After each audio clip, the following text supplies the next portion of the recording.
Since the release of -1, Godzilla X Kong: The New Empire, or just how I'll abbreviate it as GXK, has come under scrutiny for fair reasons, but a lot of them for unfair reasons. In my last video talking about analytical stuff, I discussed how a lot of what's happening right now in the YouTube sphere and the Godzilla fandom as a whole doesn't quite understand the difference between different tones or what makes a good movie. A movie doesn't have to be serious to be good, and the opposite is the same thing. Movies will have different ideas and different goals they want to achieve. It all comes down to preference in the end, and how you think it's executed or not.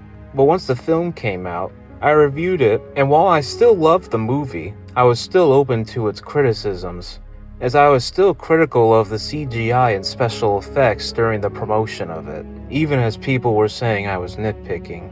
At the end of the day, it doesn't really break the movie for me, but I wish those things could be improved, along with a few other things. But what's also come from this is a lot of awful YouTubers on the particular side of YouTube that have used this movie in -1 as a way to push their agenda, and not one that is truthful to the film itself. A lot of people have called this movie mindless, with one comment in particular standing out, that being this one, questioning why Scar King is evil and what he does in the movie is so bad. I think what people misunderstand about this movie is that a lot of it is visual storytelling. What's so confusing is that the movie provides a lot of help in showing how evil Scar King is. One criticism that's been thrown the movie's way is that we don't actually get to see Scar King till the very close end of the movie. But think about this for a second. What exactly would change if Scar King was at the beginning of the movie? We'd still have the same confrontation because Kong throughout his entire life has not seen any of his kind. He's lonely, much like his character throughout his whole 9 decades. If he confronts him, it would still play out the same way. Scar would still send his apes after Kong, and it would just be a cat and mouse game. They really needed Godzilla and Mothra to help take the fight against Scar King. The only reason Scar King even gets out of his lair is because one of his apes tells him that there's a portal nearby, which is what he exactly needed. It was clear from the get-go with this movie that we see, Kong was never going to get along with Scar. And what was so evil, you might ask?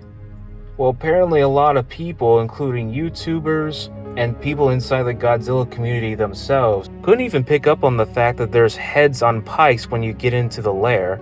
All the worker apes are beaten down, with barely any fur left on them. Scar King has a whole entire harem of sex slaves right by his throne. He's a dictator, with an attack dog who he controls through pain. He rules through fear, as the apes fear what he would do if they try to rebel against him. And anyone who tries to defend one of the other apes, he kills with glee. That one being the caretaker of Suko, because Scar King never wanted Suko to ever have his mother. Suko carries similar traits at the beginning of the movie, trying to lure Kong to kill him. And again when they were at the lake. When Kong reaches for the axe, you can see Suko start to react thinking that Kong is going to kill him, or possibly even hurt him.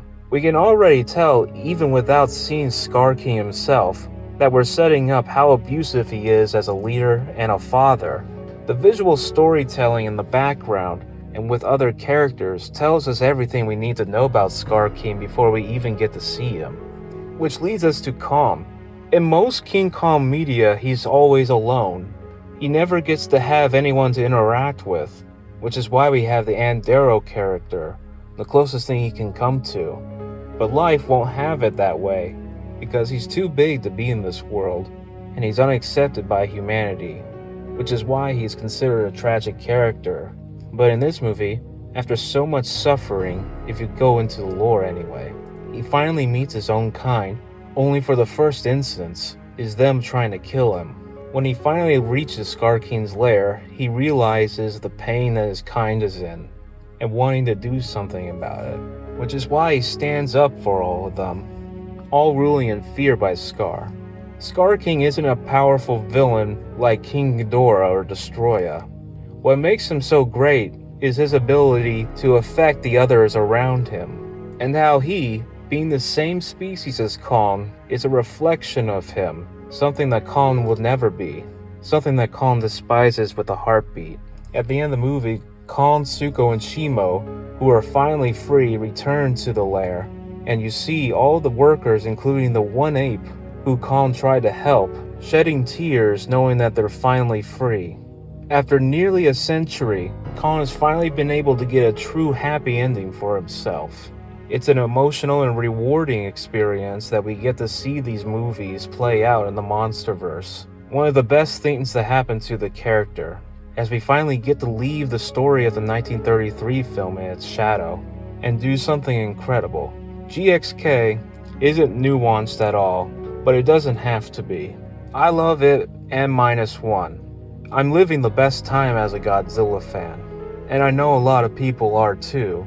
There's many things even outside these two movies, and there are many other types of media out there right now that are showing different styles and takes on Godzilla, including from Toho. So why can't we have these two types of movies in the first place? But the bigger question is, how come if this movie is so brain dead and is about nothing at all, how can some people who are being critical of this movie not even see what's clearly happening on screen?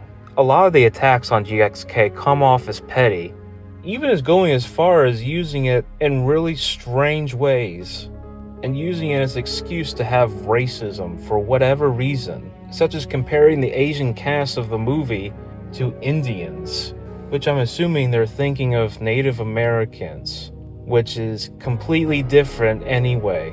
But it doesn't even matter to some of these people. If they hate the movie and see someone who also hates the movie, they'll still support that person. I believe a good majority of these people who are saying that we are just stupid and can't accept criticism, honestly can't accept criticism themselves. A lot of it is emotionally charged. This type of behavior is childish, and you won't have any respect from anyone, nor the filmmakers for that matter, for doing this. And I'll repeat this one last time. If you don't like the movie or don't think it's good, that's great. I'm sorry you didn't like it, but just respect others who do. There are many movies that I don't like that are popularly loved, but that doesn't mean I'm going to say that they're objectively wrong for it. And I'm not saying you can't discuss things with people who have different perspectives, but objectivity comes when something actually happens in the movie, and when you can't even figure out what's actually happening on screen, right in front of your face. How serious can I even take you for?